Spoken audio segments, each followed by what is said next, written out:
Bonjour Thierry Burtin, on vous retrouve de l'autre Bonjour. côté du micro. L'idée est de faire un premier point sur le vote électronique et la participation, comment ça se passe et les problèmes que l'on sait. Alors, je vous laisse nous présenter un petit peu un premier bilan, si on peut dire. Bonjour Jean-Guillaume. Effectivement, je suis de l'autre côté. Donc, pour le préciser, je suis le suppléant de Manuel Valls dans le cadre des élections législatives sur la 5e circonscription. Et comme vous l'avez si bien dit, d'abord, bonne chose, il y a un nombre important de votants. Voilà, on a dépassé les 11%. Donc, c'est bien, de plus en plus de gens votent par mode électronique. Ouais. Simplement, il faut le dire clairement, qu'on a quelques problèmes. Parmi ces problèmes, bien aujourd'hui, tous les gens qui ont une boîte mail Yahoo ou AOL ne peuvent pas recevoir les derniers codes dont ils ont besoin pour pouvoir valider leur vote. Donc, ça veut dire qu'à l'heure actuelle, il n'y a pas de solution. Le ministère des Affaires étrangères l'a dit clairement, il y a un problème, il y a un bug, ils essayent de trouver la solution. Jusqu'à présent, ce n'est toujours pas réglé. On espère que d'ici mercredi midi, donc 11 heures au Portugal, on aura trouvé la solution. Donc ça, c'est le premier aspect. Donc, de plus en plus de votants. Voilà un petit peu la Ça, situation à l'heure actuelle. alors, le problème, alors, évidemment, ces votants, s'ils n'arrivent pas à voter, ils seront obligés de se déplacer dans les urnes, soit à l'ambassade de France à Lisbonne, à Faro, dans l'endroit habituel, au lycée français de Porto, pour voter à l'urne ou alors donner une procuration, mais très vite.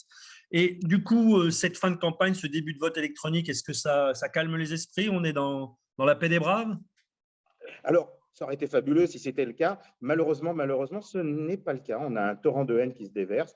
J'avoue qu'à titre personnel, je suis quand même choqué parce que, qui plus est, j'ai quand même vérifié, la majorité des personnes bien, qui déversent leur fiel sont hors de notre circonscription.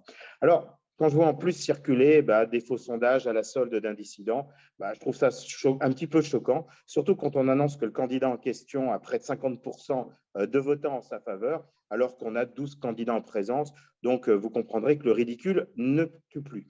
Alors, quant à Manuel Valls, parce que je le rappelle, c'est le candidat de la majorité présidentielle et lui seul à l'oreille du gouvernement et du président de la République, eh bien, il travaille d'une manière quotidienne. On a parcouru ensemble le Portugal, donc j'ai pu le parcourir avec lui comme suppléant, du nord au sud, d'est en ouest, et j'ai pu voir Manuel Valls s'investir matin et soir, et tout particulièrement pour abroger un décret. Alors, je ne sais pas si vous avez entendu parler, c'est un décret qui était sur les cotisations retraite du corps enseignant. Et c'est vrai que s'il allait être publié, eh bien, les personnes auraient pu subir un impôt supplémentaire.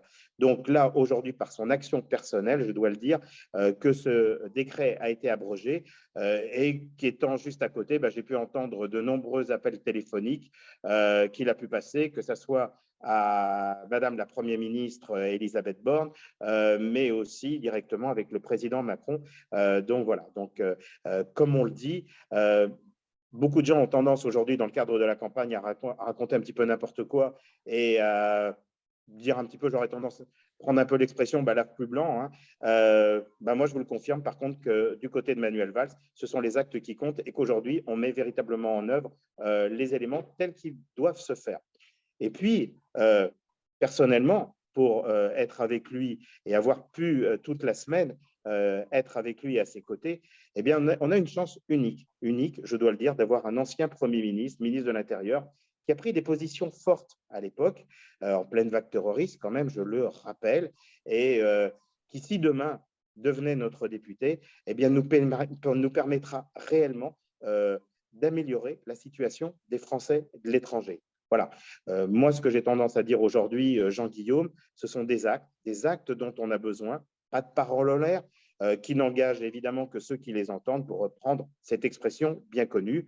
Et puis, ce qui me choque un petit peu, c'est d'ailleurs quand certains essayent de s'attribuer le travail fait par d'autres, dont Samantha Cazbonne, qui, je le rappelle, était notre députée élue. Alors, il faut juste revenir sur Terre.